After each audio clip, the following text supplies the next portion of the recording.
into Champions Trophy 2025 final ಮಗ back to back seasons champions trophy finals ಆಡ್ತಾ ಇದ್ದೀವಿ. World cup ಫೈನಲ್ಸ್ನೂ ಆಡಿದ್ದೀವಿ, ಚಾಂಪಿಯನ್ಸ್ ಟ್ರೋಫಿ ಫೈನಲ್ನೂ ಆಡಿದ್ದೀವಿ, ಈ ಕಡೆ ಮತ್ತೆ ಚಾಂಪಿಯನ್ಸ್ ಟ್ರೋಫಿ ಫೈನಲ್ ಆಡ್ತಾ ಇದ್ದೀವಿ. Back to back seasons qualify ಆಗಿ ನಮ್ಮೊಂದು ಸಾಕಾಗೋಗ್ಬಿಡುತ್ತೆ, ಉಣಿಸ್ಕೊಂಬಂದು ಸಾಕಾಗೋಗ್ಬಿಟ್ಟಿದೆ ಫೈನಲ್ಗೆ ಹೋಗ್ಬಿಟ್ಟು. ಬಟ್ ಈ ಸೀಸನ್ನು ಯಾವನಿಗೂ ಎದುರಂಗಿಲ್ಲ. ಅವನ ಅಜ್ಜಿ ಫೈನಲ್ ಯಾವನ್ ಬತ್ತನೋ ಬರಲಿ, ಹೊಡೆದು ಮುಗಿಸ್ತಾರೆ, ಚಿಂದಿ ಉಡಾಯಿಸ್ತಾರೆ ಅನ್ನೋ ಕಾನ್ಫಿಡೆನ್ಸ್ ಎದ್ದೆದ್ದು ಇಂಡಿಯನ್ ಫ್ಯಾನ್ಸ್ ಕಣ್ಗಳಲ್ಲಿ, ಇಂಡಿಯನ್ ಪ್ಲೇಯರ್ಸ್ಗಳಲ್ಲಿ ಎದ್ದೆದ್ದು ಕಾಣಿಸ್ತಾ ಇದೆ. ಇವತ್ತು ಹೇಳಿದ್ದೆ ಪ್ರಿವ್ಯೂ ವಿಡಿಯೋ ನೋಡಿದ್ದೀರಾ ಅಂತಂದರೆ ಇವತ್ತು ಇಂಡಿಯಾ ಗೆಲ್ತಾರೆ ಅಂತ ಹೇಳಿದೆ. ಬಟ್ ಹಂಗೆ ಬಿಟ್ಕೊಂಡು ಕೊಡೋದಿಲ್ಲ, ಅಜೀಬಾಗೆಲ್ಲ ಬಿಟ್ಕೊಂಡು ಕೊಡೋದು. ನ್ಯೂಜಿಲ್ಯಾಂಡವ್ರು ಬಿಟ್ಕೊಂಡು ಕೊಡ್ತಾರಲ್ಲ, ಅಂದರೆ ಲಾಸ್ಟ್ ಮ್ಯಾಚ್ ಹೋತಲ್ಲ ಆ ಥರ ಎಲ್ಲ ಬಿಟ್ಕೊಂಡು ಕೊಡೋದಿಲ್ಲ, ಈಸಿಯಾಗೆಲ್ಲ ಬಿಟ್ಕೊಂಡು ಕೊಡೋದಿಲ್ಲ. ಕ್ಲೋಸ್ ಫಿನಿಶ್ ಆಗುತ್ತೆ ಅಂತ ಹೇಳ್ತೆ, ಅದೇ ರೀತಿ ಕ್ಲೋಸ್ ಫಿನಿಶ್ ಆಗಿದ್ದು. ಒಂಥರ ಒಂದು ರೇಂಜಿಗೆ ಬಾಯಿಗೇನು ಬಂದಿರಲಿಲ್ಲ, ಒಂದು ರೇಂಜಿಗೆ ಇಲ್ಲ ಅವ್ರು ಏನು ಬೇಕಾದ್ರೂ ಆಗ್ಬೋದು, ಟ್ವಿಸ್ಟ್ ಗಿಸ್ಟ್ ಆಗುತ್ತಾ ಬಂದಿರಲಿ ಅಂತ ಸ್ವಲ್ಪ ಕಾಯ್ಕೊಂಡು ಕೂತ್ಕೊಂಡು ನೋಡೋತರ ಅಂತೂ ಪಂದ್ಯ ಅಂತೂ ಆಗಿದ್ದು. ಒಟ್ಟಲ್ಲಿ ಏನೋ ಮಾಡ್ಬಿಡ್ತಾರೆ, ಏನೋ ನಾವು ಗೆದ್ವಲ್ಲ South Africa against T20 world ಕಪ್ಪಲ್ಲಿ 30 ಬಾಲಿಗೆ 30 ರನ್ ಬೇಕಿದ್ದಾಗ ಆ ಒಂದು ಆ್ಯಂಗಲ್ ಗೆದ್ವಲ್ಲ. ಸೊ ಆ ಥರ ಏನಾದ್ರು ಆಗುತ್ತಾ ಅಂತ ಒಂದು ರೇಂಜಿಗೆ ವೆಯ್ಟ್ ಮಾಡ್ತಿದ್ವಿ ಅಷ್ಟೇ. ಆ ಥರ ಎಲ್ಲಿ ಮಾಡ್ತಾರೆ ಆಸ್ಟ್ರೇಲಿಯಾದವರು. ಇನ್ನೂ ವಿಕೆಟ್ಸ್ ಇದ್ದೋಗ್ರು, ನಮ್ಮದು ಬಲಿಷ್ಠವಾಗಿರುವಂಥ ವಿಕೆಟ್ಸ್ಗಳೇ ಇದ್ದು. ಇನ್ನೂ ಒಂದು 2-3 ವಿಕೆಟ್ ಹೋಗಿದ್ದನ್ನು ಕೂಡ ಆಡೋವಂಥ ಎಬಿಲಿಟಿ ಇತ್ತು ನಮ್ಮಲ್ಲಿ. ಸೊ ಇವತ್ತು ಆಸ್ಟ್ರೇಲಿಯಾದವ್ರು ಯಾವಾಗ ಗುಂಗಲ್ಲಿ ಇದ್ರು ಅಂತ ಅಂದರೆ, ಇವರು ನಾಕೌಟ್ಸಲ್ಲಿ ನಮ್ಮ ಮೇಲೆ ಚೇಸ್ ಮಾಡ್ಬೇಕಾದ್ರೆ ಉಣಿಸ್ಕೊಂಡು ಹೋಗಿದ್ರೆ ನಾವು ನೋಡಿದ್ದೀವಿ.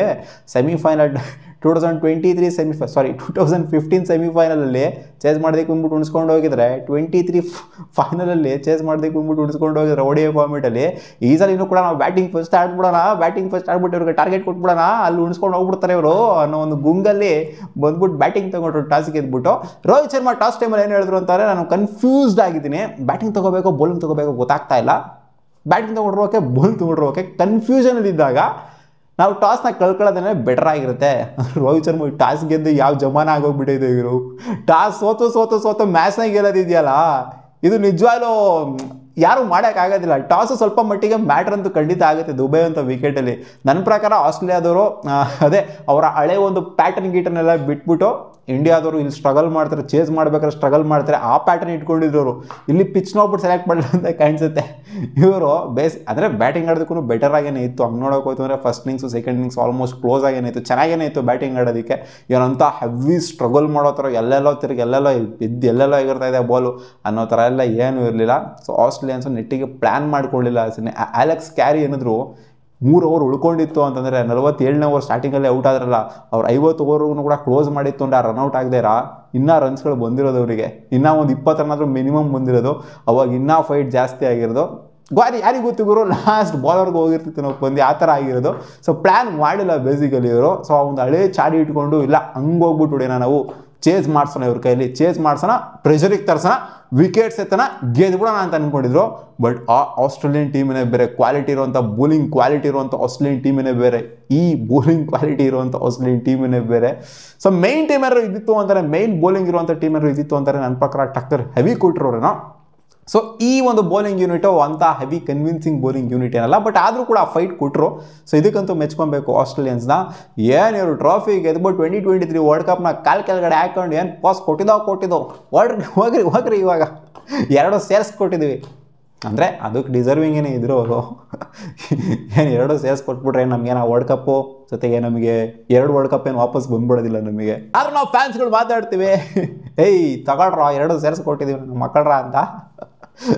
ಇವತ್ತು ನೋಡಿ ಒಂಥರ ಇಂಜುರಿ ಆಗಿರುವಂಥ ಟೀಮು ಕೂಪರ್ ಅವ್ರನ್ನ ಸೆಮಿಫೈನಲ್ ರಿಪ್ಲೇಸ್ಮೆಂಟ್ ಆಗಿ ಅನೌನ್ಸ್ ಮಾಡಿದ್ದು. ಸೊ ಆದ್ರೂ ಕೂಡ ಈ ಥರ ಬಂದ್ಬಿಟ್ಟು ಒಂದು ಫೈಟ್ನ ಕೊಟ್ಟಿದಾರಲ್ಲ, ಇದಕ್ಕಂತೂ ಮೆಚ್ಕೊಳ್ಳೇಬೇಕು. ಆಸ್ಟ್ರೇಲಿಯನ್ ಟೀಮ್ನ ಸೋತಿರ್ಬೋದು, ಬಟ್ ಆದರೂ ಕೂಡ ಮೆಚ್ಕೊಬೇಕು ಅವ್ರು ಕೊಡೋಣ ಪರ್ಫಾರ್ಮೆನ್ಸಿಗೆ. ಯಾರು ಕೂಡ ಅನ್ಕೊಂಡ್ರಲ್ಲ ಅವ್ರು ಈ ಒಂದು ಲೆವೆಲ್ವರೆಗೂ ಕೂಡ ಬರ್ತಾರೆ ಅಂತ, ಕ್ವಾಲಿಫೈ ಆಗ್ತಾರೆ ಅಂತಲೇ ಅಂದ್ಕೊಂಡ್ರಲ್ಲ. ಯಾಕಂದರೆ ಇಂಜುರಿ ಆಗಿರುವಂಥ ಟೀಮು, ಶ್ರೀಲಂಕಾ ಮೇಲೆ ಸೀರೀಸ್ನ ಸೋತ್ ಬಂದಂಥ ಟೀಮು. ಶ್ರೀಲಂಕಾ ಇಲ್ಲಿ ಇದರಲ್ಲೇನಿಲ್ಲ, ಚಾಂಪಿಯನ್ಸ್ ಟ್ರೋಫಿನೇ ಇಲ್ಲ, ಅವ್ರ ಮೇಲೆ ಸೀರೀಸ್ ಸೋತ್ ಬಂದಿದ್ದಾರೆ, ಇಲ್ಲಿವರೆಗೂ ಬಂದ್ಬಿಡ್ತಾರ ಅಂತ ಎಲ್ಲ ಇತ್ತು. ಬಟ್ ಆದ್ರೂ ಕೂಡ ಇಲ್ಲಿವರೆಗೂ ಬಂದಿದ್ದಾರೆ ಅಂತಲೇ ಮೆಚ್ಕೊಳ್ಳೇಬೇಕು. ಅದೇ ಹೇಳೋದಲ್ಲ, ಟಾಸಲ್ಲಿ ಆ ಥರ ಒಂದು ಜಡ್ಜ್ಮೆಂಟ್ ನಾವು ಮಾಡಿದ್ರು, ಬ್ಯಾಟಿಂಗ್ ಆಡ್ತೀವಿ ಅಂತ ಬಂದಂಥವ್ರಿಗೆ ಸ್ಟಾರ್ಟಿಂಗಲ್ಲೇ in fact very first ball first ball wide, ಅದಾದಮೇಲೆ ಶಮ್ಮಿ ಅವ್ರಿಗೆ ಕಾಟನ್ ಬಾಲ್ ಚಾನ್ಸ್ ಇರುತ್ತೆ. ಅವ್ರು ಒಂಥರ ಆ್ಯಕ್ಟಿವ್ ಆಗಿದ್ದಿತ್ತು ಅಂತಂದರೆ, ಒಳ್ಳೆ ಫೀಲ್ಡರ್ ಆಗಿತ್ತು ಅಂದರೆ ಟ್ರಾವೆಸ್ ಸೈಡ್ನ ಮೊದಲನೇ ಬಾಲಲ್ಲೇ ಔಟ್ ಮಾಡ್ಬಿಡ್ಬೋದಾಗಿತ್ತು. ಬಟ್ ಇಲ್ಲ, ಮೊದಲನೇ ಬಾಲಲ್ಲಿ ಔಟ್ ಮಾಡಲಿಲ್ಲ. ವರುಣ್ ಚಕ್ರವರ್ತಿ ಅವರ ಚಕ್ರ ತಿರುಗಿಸ್ಬಿಟ್ಟು ಟ್ರಾವೆಸ್ ಸೈಡ್ನ ಔಟ್ ಮಾಡಿದ್ದು. ಅಗ್ರೆಸಿವ್ ಆಗಿ ಕಾಣಿಸ್ಕೊಂತಿರು ಲಿಟ್ರಲಿ.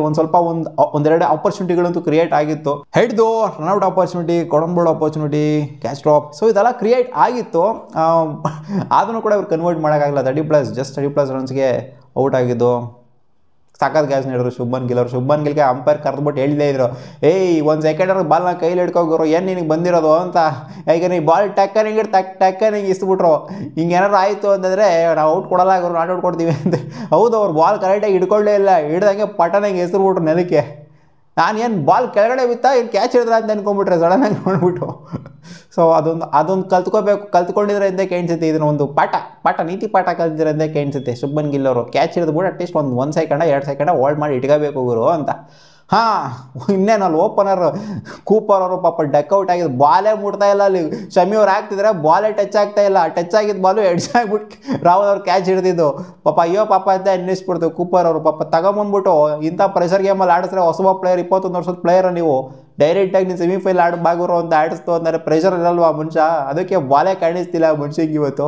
ಹಾಂ, ಸ್ಟೀವ್ ಸ್ಮಿತ್ ಜೊತೆಗೆ ಪಾರ್ಟ್ನರ್ಶಿಪ್ನ ಬಿಲ್ಡ್ ಮಾಡಿದ್ರು ಟ್ರಾವೆಸ್ ಹೆಡ್. ಆಮೇಲೆ ಟ್ರಾವೆಸ್ ಹೆಡ್ ಔಟ್ ಆಗ್ತಾ ಇದ್ದಂಗೆ ಮಾರ್ನಸ್ ಲಬುಶೇನ್ ಅವ್ರ ಜೊತೆಗೆ ಸ್ಟೀವ್ ಸ್ಮಿತ್ ಅವ್ರದ್ದು ಚೆನ್ನಾಗಿರೋ ಪಾರ್ಟ್ನರ್ಶಿಪ್ಪು ಬಿಲ್ಡ್ ಆಗುತ್ತೆ. But back to back wickets ಮಗ ಸ್ಟೀವ್ ಸ್ಮಿತ್ ಅವರು 1 ಎಂಡಲ್ಲಿ ಕಚ್ಕೊಂಡಿದ್ರು. ಮಾರ್ನಸ್ ಲಬುಶೇನ್ ಅವರು ಔಟ್ ಆಗ್ತಾ ಇದ್ದಂಗೆ ಜಾಸ್ ಇಂಗ್ಲಿಷ್ನು ಕೂಡ ಪಟ್ಟನಂಗೆ ಔಟ್ ಆಗಿದ್ದು. ರವೀಂದ್ರ ಜಡೇಜಾ ಅವ್ರಿಗೆ 2 ಬ್ಯಾಕ್ ಟು ಬ್ಯಾಕ್ ವಿಕೆಟ್ಸ್ ಬಂದಿದ್ದು. ಜಾಸ್ ಇಂಗ್ಲಿಷ್ ಮೇಲೆ ಎಕ್ಸ್ಪೆಕ್ಟೇಷನ್ ವಿಪರೀತವಾಗಿದೆ. ಯಾಕಂದರೆ ಇಂಗ್ಲೆಂಡ್ ಮೇಲೆ ಯಾವ ಥರ ಆಡಿದ್ರು ಅಂತ ಗೊತ್ತಿರೋದು. 350 ಅರೌಂಡ್ ಚೇಸ್ ಮಾಡಿದಂಥ ಒಂದು ಮ್ಯಾಚಲ್ಲಿ ಏನೇನೋ ಮಾಡ್ಬಿಟ್ಟು ಕಮಾಲೆಲ್ಲ ಮಾಡ್ಬಿಟ್ಟಿದ್ರು. ಈ ಮ್ಯಾಚ್ ಏನಾರೋ ಮಾಡ್ತಾರೆ ಅಂತ ಅನ್ಕೊಂಡಿದ್ವಿ, ಅದು ಮಾಡೋಕ್ಕಾಗಲ್ಲ. ವಿರಾಟ್ ಕೊಹ್ಲಿಗೆ ಶಿಸ್ತಾಗಿ ಕ್ಯಾಚ್ ಕೊಟ್ಬಿಟ್ಟು ಕವರ್ ಸೀಸನಲ್ಲಿ ಜಾಸ್ ಇಂಗ್ಲೀಷು ಇಲ್ಲ ಆಗಿರೋ ನಮಗೆ ಜೋಶು ಇಲ್ಲ ಏನೂ ಇಲ್ಲ ಹೋಗ್ತಾ ಇದ್ದಂಗೆ ಈ ಕಡೆ ಮಾರ್ನಸ್ ಲಬುಶೇನ್ ಅವರು LBW ಆಗಿದ್ದು ಗೊತ್ತಿದ್ರೆ ರಿವ್ಯೂನು ಕೂಡ ತೊಗೊಂಡಿಲ್ಲ. ಪ್ಲಂಬಿನ್ ಫ್ರೆಂಡ್ ಹೋಗಿರೋ ಹೋಗಮ್ಮ ಶಿಸ್ತಾಗಿ ನೀನು, ನಾನು ರಿವ್ಯೂ ತೊಗೊತೀನಿ ಬೇಕಾದ್ರೆ ಅಂತ ಸ್ಟೀವ್ ಸ್ಮಿತ್ ಅವರು ಕಳಿಸಿದ್ರು. ಆಮೇಲೆ ಅವ್ರದ್ದು ಕೂಡ back to back wickets. Steve Smith ಅವರು ಔಟ್ ಆಗ್ತಾ ಇದ್ದಂಗೆ ಪಟ್ಟನಂಗೆ Maxwell back to back wickets. Steve Smith bowled ಆಗಿ ಹೋಗ್ಬಿಟ್ರು. ಫುಲ್ ಟಾಸ್ ಬಾಲಿಗೆ ಬೋಲ್ಡ್ ಆಗಿದ್ದು. ಶಮಿಗೆ ಅದು ವಿಕೆಟ್ ಟೇಕಿಂಗ್ ಬಾಲೇ ಅಲ್ಲ, ಅದು ಹಂಗೆ ನೋಡೋಕೆ ಹೋಯ್ತು ಅಂದರೆ ಸ್ಟಂಪ್ಸ್ ಮೇಲೆ ಇಟ್ಟಿದ್ರು. ಬಟ್ ಫುಲ್ ಟಾಸ್ ಬಾಲು ಎಲ್ಗೋ ಕಳಿಸ್ಬೋದಾಗಿತ್ತು ಇವ್ರು ನೋಡಿ ಮನ್ಸು ಮಾಡಿತ್ತು ಅಂತಂದರೆ. ಬಾಲೇ ಕಾಡಲಿಲ್ಲ ಇವರಿಗೆ. ಸ್ಟೀವ್ ಸ್ಮಿತ್ ಏನಾರು ಅಲ್ಲೇನಾರು ನಿಂತ್ಕೊಂಡಿತ್ತು ಅಂದರೆ ಇನ್ನೂ ಸ್ಕೋರ್ ಹೋಗಿರೋದು ಗುರು. ಇವ್ರು ಕ್ಲಿಯರ್ಲಿ ನನ್ನ ಪ್ರಕಾರ ಒಂದು 30-40 ರನ್ ಶಾರ್ಟೇನೇ ಇದ್ರು, ಹೊಡಿಬೋದಾಗಿತ್ತು. ಒಂದು ವಿಕೆಟ್ ಏನು ಬ್ಯಾಟಿಂಗ್ ಆಡೋದಕ್ಕೆ ಏನು ಸ್ಟ್ರಗಲಿಂಗು ಅದು ಇದು ಎಲ್ಲ ಆ ಥರ ಎಲ್ಲ ಏನಿಲ್ಲ. ಹೊಸ ಪಿಚ್ಚನ್ನೇ ಇವತ್ತು ಆಡಿಸಿದ್ದು, ಏನು ಯೂಸ್ ಟ್ರ್ಯಾಕ್ ಏನು ಆಡಿಸಿರ್ಲಿಲ್ಲ. ಸೊ ಅಲ್ಲೇ ಮಿಸ್ಔಟ್ ಮಾಡ್ಕೊಂಡಿದ್ದರು. ಸ್ಟೀವ್ ಸ್ಮಿತ್ ಅವರು ಬೋಲ್ಡ್ ಆಗಿದ್ದು. ಜೊತೆಗೆ ಅಲ್ಲಿ ಅಲೆಕ್ಸ್ ಕ್ಯಾರಿ ಅವರು ಅಷ್ಟೊಂದು ಚೆನ್ನಾಗಿ ಆಡ್ತಿದ್ದಂಥ ಅಲೆಕ್ಸ್ ಕ್ಯಾರಿ ಅವರು ಲಾಸ್ಟ್ 3 ಓವರ್ ಆಡದೇ ಇರುವಂಥದ್ದು. ಸೊ ಅಲ್ಲೇ ಇವರಿಗೆ ಒಂದು ಸ್ವಲ್ಪ 30-40 ರನ್ ಶಾರ್ಟ್ ಆಯಿತು ಅಂತ ಅನ್ನಿಸ್ತು. ಸೊ ಅಲ್ಲೇನೋ ಚೆನ್ನಾಗಿ ಆಡಿತ್ತು ಅಂದರೆ ಇವತ್ತು ಸಖತ್ ಒಂದು ಎಕ್ಸ್ಟ್ರಾರ್ಡನರಿ ಫೈಟ್ನ ಕೊಡ್ಬೋದಾಗಿತ್ತು. ಇವತ್ತು ಕೊಟ್ಟರು ಫೈಟ್ನ ಇಲ್ಲ ಅಂತಲ್ಲ, ಬಟ್ ಆದರೂ ಇನ್ನೂ ಒಂದು ಎಕ್ಸ್ಟ್ರಾರ್ಡನರಿ ಫೈಟ್ನ ಕೊಡ್ಬೋದಾಗಿತ್ತು. ಇವತ್ತು 3 ವಿಕೆಟ್ ಬಿದ್ದು ಶಮಿ ಅಣ್ಣಂಗೆ 2 ವಿಕೆಟು, ವರುಣ್ ಚಕ್ರವರ್ತಿ ಅವ್ರಿಗೆ ಚಕ್ರವರ್ತಿ ಒಂಥರ ಚಕ್ರ ತಿರುಗಿಸ್ಬಿಟ್ರು ಹೋಗೋರು ಇವತ್ತು. ಆ ಟ್ರಾವೆಸ್ ಹಿಡಿದು ವಿಕೆಟ್ ಬೀಳ್ತಾ ಇದ್ದಂಗೆ ಇವತ್ತು ಮ್ಯಾಚ್ ನಮ್ಮದೇ, ಏನು ಅಷ್ಟೊಂದು ಇಂಪ್ಯಾಕ್ಟ್ ಮಾಡೋಕ್ಕಾಗಿಲ್ಲ. ಇವತ್ತು ಮ್ಯಾಚ್ ನಮ್ಮದೇ ಅಂತ ಅಲ್ಲೇ ಫಿಕ್ಸ್ ಆಗೋಗ್ಬಿಟ್ವಿ ಎಲ್ಲರೂ. ಹೆಡ್ಡು ಸ್ಮಿತ್ತು ಇಬ್ಬರೂ ಸಖತ್ತಾಗಿ ಆಡ್ತಾರೆ ಅಂತ ಹೇಳಿದ್ದೆ. ಸ್ಮಿತ್ ಏನೋ ಚೆನ್ನಾಗಿ ಆಡಿದ್ರು, ಸ್ವಲ್ಪ ಬಾಲ್ಸ್ ಜಾಸ್ತಿ ತೊಗೊಂಡಿದ್ರು, ಬಟ್ ಅದನ್ನು ಕನ್ವರ್ಟ್ ಮಾಡ್ತೀನಿ ಇನ್ನೂ ಸ್ವಲ್ಪ ಹೊತ್ತೇನಾದ್ರು ಇದ್ದಿತ್ತು ಅಂತಂದರೆ ಚೆನ್ನಾಗಿ ಆಡಿದ್ರು. ಟ್ರಾವೆಸ್ ಹೆಡ್ ಕೂಡ ಚೆನ್ನಾಗಿರೋ ಕಾಣಿಸ್ಕೊಂಡ್ರು. ಅದನ್ನು ಬಿಟ್ಟರೆ ಇವ್ರು ಚೆನ್ನಾಗಿ ಆಡಿದ್ದು ಇಟ್ಸ್ ಅಲೆಕ್ಸ್ ಕ್ಯಾರಿ ಬಂದ್ಬಿಟ್ಟು ಬಾಟಮಲ್ಲಿ ಸಖತ್ ರನ್ಸ್ಗಳನ್ನ ಹೊಡೆದ್ರು ಮಗ. ಇನ್ಫ್ಯಾಕ್ಟ್ ಅಗ್ರೆಸಿವ್ ಆಗಿ ಆಡಿದ್ದು ಇರೋರಲ್ಲಿ ಕಂಪೇರ್ ಮಾಡ್ತಾರೆ. ಟ್ರಾವೆಸ್ ಹೆಡ್ ಬಿಡ್ತು ಅಂತಂದರೆ ಅಲೆಕ್ಸ್ ಕ್ಯಾರಿ ಅವರೇ 60+ ರನ್ ಕಾಂಟ್ರಿಬ್ಯೂಷನು ಆ ಒಂದು ಟೈಮಲ್ಲಿ ಕ್ರೂಷಲ್ ಕಾಂಟ್ರಿಬ್ಯೂಷನ್ ಆಗೇ ಆಯಿತು. ಅದೇ ಇನ್ನು 3 ಓವರ್ ಆಡಿತ್ತು ಅಂತಂದಿದ್ರೆ ಎಲ್ಗೋ ತೊಗೊಂಡೋಗ್ಬೋದಾಗಿತ್ತು. ಆ 3 ಓವರ್ ಆಡೋಕ್ಕಾಗಲ್ಲ. ಶ್ರೇಯಸ್ ಅಯ್ಯರಿಂದ ಕಡಕ್ಕಾಗಿ ಬಂದಂಥ ಒಂದು ರನ್ಔಟ್ ಡೈರೆಕ್ಟ್ ಹಿಟ್ಟು. ಸೊ ಶ್ರೇಯಸ್ ಅಯ್ಯರೇ ಕ್ರೆಡಿಟ್ ಕೊಡಲೇಬೇಕು ಮಗ. ಯಾಕಂದರೆ ಅಲ್ಲೇನಾದ್ರು 3 ಓವರ್ ಆಡ್ಬಿಟ್ಟಿತ್ತು ಅಂತಂದರೆ ಇನ್ನೊಂದು 20 ರನ್ ಎಕ್ಸ್ಟ್ರಾ ಹೊಡೆದಿದ್ರು. ಅಲೆಕ್ಸ್ ಕ್ಯಾರಿ ಕೆಪಬಿಲಿಟಿ ಅಂತೂ ಖಂಡಿತ ಇತ್ತು. ಅಲ್ಲಿ ಬೆನ್ನೋರ್ ಬಂದ್ಬಿಟ್ಟು ಒಂದು 19 ರನ್ ಕಾಂಟ್ರಿಬ್ಯೂಟ್ ಮಾಡಿದ್ರು. ನ್ಯಾಥನ್ ಎಲಿಸ್ನ ಒಂದು ಸಿಕ್ಕ ಕಾಂಟ್ರಿಬ್ಯೂಷನ್ ಆಲ್ ಓವರು 264. ಸೊ ಇದೇ ಹೈಯೆಸ್ಟ್ ದುಬೈ ಗ್ರೌಂಡಲ್ಲಿ ಈ ಟೂರ್ನಮೆಂಟಲ್ಲಿ ಇದೇ ಹೈಯೆಸ್ಟ್ ಟಾರ್ಗೆಟ್ ಸೆಟ್ ಮಾಡಿರುವಂಥದ್ದು. ಸೊ ಏನೋ ಕಷ್ಟ ಆಗ್ಬೋದಾ ಅಂತ ಅನ್ಕೊಂಡು, ಇಲ್ಲ ಚೆನ್ನಾಗೇ ಇತ್ತು ಬ್ಯಾಟಿಂಗ್ ಆಡೋದಕ್ಕೆ, ಟಫ್ ಆಗ್ಬೋದಾ ಅಂತ. ನಾರ್ಮಲಿ ಬ್ಯಾಟಿಂಗ್ ಸೆಕೆಂಡ್ ಆಡೋದಕ್ಕೆ ಈಸಿಯಾಗೇ ಇರುತ್ತೆ, ಈಸಿಯಾಗೇ ಆಯಿತು ಇಂಡಿಯಾಗೆ. ಅಂಥ ಕಷ್ಟ ಏನೋ ತಿಣ್ಕಾಡ್ಬಿಟ್ರು, ತಡಿತಾನೇ ಇದ್ರು. ಹೌದು ನಿಧಾನಕ್ಕೆ ಆಡಿದ್ರು, ಬಟ್ ಏನೋ ಎಲ್ಲೆಲ್ಲೋ ಹೋಗ್ತೈತೆ ಬಾಲ್, ಎಲ್ಲೋ ತಿರುಗ್ತೈತೆ, ಎಲ್ಲೆಲ್ಲೋ ಒಂಥರ ಸ್ಟ್ರಗ್ಲಿಂಗ್ ಇದೆ ವಿಕೆಟು.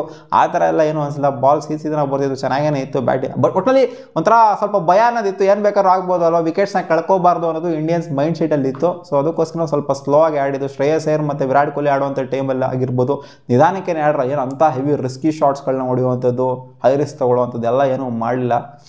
ಅದನ್ನು ಬೋಲ್ಡ್ ಒಳಗೋಗ್ಬಿಟ್ರು ನಾವು ಇಂಡಿಯನ್ಸು. ಸೊ ಚೇಸ್ ಮಾಡೋದಕ್ಕಂತ ಬಂದಂಥ ನಮ್ಮ ಇಂಡಿಯನ್ ಟೀಮು ಸ್ಟಾರ್ಟಿಂಗಲ್ಲೇ ಆಗೋಗ್ಬಿಡ್ತು. ಶುಭ್ಮನ್ ಗಿಲ್ ಬೇಗ ಔಟ್ ಆಗೋಗ್ಬಿಟ್ರು. ಬೆನ್ ಅವ್ರಿಗೆ ಸೊ ಅನ್ಫಾರ್ಚುನೇಟ್ ಡಿಸ್ಮಿಸಲು, ಪಾಪ ಬ್ಯಾಟ್ ಎಡ್ಜ್ ಮಾಡಿಕೊಂಡು ಇನ್ಸೈಡ್ ಎಡ್ಜ್ ಆಗಿಬಿಟ್ಟು ಬೋಲ್ಡಿಗೆ ತಾಕ್ತು. ಹಂಗೆ ನೋಡೋಕೆ ಹೋಯ್ತು ಅಂದರೆ ಸ್ಟೀವ್ ಸ್ಮಿತ್ ಅವ್ರಿಗೆ ಇವತ್ತು ಅವ್ರು ಇನ್ನೂ 30 ಸಲ 40 ಸಲ ಇದ್ರು ಅಂತ ಕಾಣಿಸುತ್ತೆ. 30 ಸಲ ಇರಲಿಲ್ಲ ಅಂತ ಹೆಂಗೆ ಅನಿಸುತ್ತೆ. ಅವಾಗಲೇ ಬೋಲ್ಡಿಗೆ ಟಚ್ ಆಗಿತ್ತು ಬಾಲು, ಬಟ್ ಬೇಲ್ಸ್ ಮಾತ್ರ ಬೀಳಲಿಲ್ಲ. ಸ್ಟೀವ್ ಸ್ಮಿತ್ ಅವ್ರಿಗೂ ಸ್ವಲ್ಪ ಆಪರ್ಚುನಿಟಿಗಳಂತೂ ಇವತ್ತು ಸಿಕ್ತು. ಅದಕ್ಕೋಸ್ಕರ ಒಂದು 70+ ಹೊಡೆಯೋಕ್ಕಾಗಿತ್ತು. ಇಲ್ಲಾಂದರೆ ಬೋಲ್ಡ್ ಆಗಿಬಿಟ್ಟು ಹೋಗ್ಬಿಟ್ರು ಮುಂಚೆನೇ.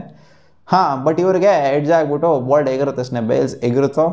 ಶುಭ್ಮನ್ ಗಿಲ್ ಔಟ್ ಆಗದೆ ಇದ್ದಂಗೆ ಈ ಕಡೆ ರೋಹಿತ್ ಶರ್ಮಾ ಅವ್ರು ಅಗ್ರೆಸಿವ್ ಆಗಿ ಕಾಣಿಸ್ಕೊಂಡು, ಯಾವಾಗ ತಾನೇ ಅಗ್ರೆಸಿವ್ ಆಗಿ ಕಾಣಿಸ್ಕೊಂಡ್ರು. ಅಗ್ರೆಸಿವ್ ಆಗಿ ಸ್ಟಾರ್ಟಿಂಗ್ ಒಂಥರ ಪ್ರೆಷರ್ನ ಈಸ್ ಔಟ್ ಮಾಡೋದು ಯಾರು ಅಂದ್ರೆ ನಮ್ಮ ಟೀಮಲ್ಲಿ, ಅಲ್ಲಿ ಟ್ರಾವೆಸ್ ಹೆಡ್, ಇಲ್ಲಿ ರೋಹಿತ್ ಶರ್ಮಾ ಪ್ರೆಷರ್ನ ಈಸ್ ಔಟ್ ಮಾಡೋದಕ್ಕೆ ಅಂತ ಹೋದ್ರೆ ಸ್ವೀಪ್ ಹೊಡಿಯೋಕೆ ಹೋಗ್ಬಿಟ್ಟು ಕೂಪರ್ ಅಂತೂ ದಿಲ್ ಖುಷಿ ಆಗೋಗ್ಬಿಟ್ರು. ನಾನು ಡೆಕ್ಔಟ್ ಆಗಿದ್ದೀನಿ, ನನ್ನ ಡೇ ಆಗೋಯ್ತು ಗುರು ಇವತ್ತು. ನಾನು ಇವತ್ತು ಗೆದ್ದಿಲ್ಲ ಅನ್ನೋ ಪರವಾಗಿಲ್ಲ, ರೋಹಿತ್ ಶರ್ಮನ ವಿಕೆಟ್ ಎತ್ಬಿಟ್ಟಲ್ಲ ಮೊದಲನೇ ಮ್ಯಾಚಲ್ಲಿ ICC ಟೂರ್ನಮೆಂಟಲ್ಲಿ, ಇದು ದಿಲ್ ಖುಷಿ ಆಗೋಗ್ಬಿಡ್ತು ಅವ್ರಿಗೆ. ಸ್ವೀಪ್ ಶಾಟ್ ಅಗತ್ಯತೆ ಇರಲಿಲ್ಲ ಮಗ, ಹೈ ರಿಸ್ಕ್ ಶಾಟ್ ಏನು ಕುಡಿತಾರೆ ಇವತ್ತು. ನೋಡಿ ವಿರಾಟ್ ಕೊಹ್ಲಿ ಒಂದು ಸ್ವೀಪ್ ಶಾಟ್ ಕೂಡ ಹೊಡೆದಿಲ್ಲ.